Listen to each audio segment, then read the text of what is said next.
పాత హీరోయిన్లు ఇప్పుడు ఒక్కొక్కరే మళ్ళీ చిత్రరంగంలోకి ఇస్తున్నారు, సెకండ్ ఇన్నింగ్స్ ఇస్తున్నారు. అక్క, వదిన, అమ్మ, అమ్మమ్మ లాంటి పాత్రలు వేస్తున్నారు. ఒకప్పుడు తన ఐటెం డ్యాన్సులతో యువ ప్రేక్షకుల్ని ఉర్రూతలూగించిన జయమాలినికి కూడా ఇప్పుడు మళ్ళీ నటించాలని ఉంది.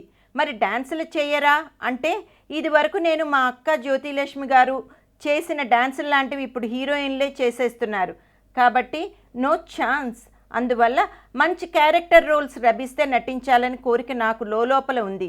నేను నటిస్తానంటే మా ఆయన కూడా అభ్యంతరం చెప్పరు అంటోంది జయమాలిని. ఆమె 20 సంవత్సరాల క్రితమే పార్థిబన్ అనే పోలీస్ ఆఫీసర్ని పెళ్లి చేసుకుని ఫిలిం ఫీల్డ్కి గుడ్ బై చెప్పేసింది. ఈ దంపతులకు ఒక అబ్బాయి పుట్టాడు. ప్రస్తుతం MBA చదువుతున్నాడు. ట్రాజడీ ఏమిటంటే ఆ కొడుక్కి తన తల్లి జయమాలిని అని, ఒకప్పుడు సినిమాల్లో ఐటెం డ్యాన్సులు చేసేదని చెప్పడం ఇష్టం ఉండదు.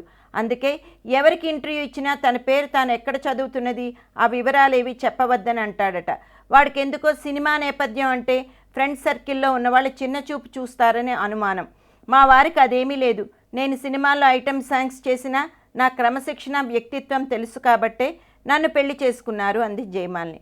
కొడుక్కు చదువు పూర్తయ్యాక వాడి వ్యవహారాలన్నీ ఇక వాడే చూసుకుంటాడు కాబట్టి అప్పుడు నా నట జీవితాన్ని కొనసాగించాలని ఆశ. అంతా దేవుడి దయ అంటోంది జయమాలిని.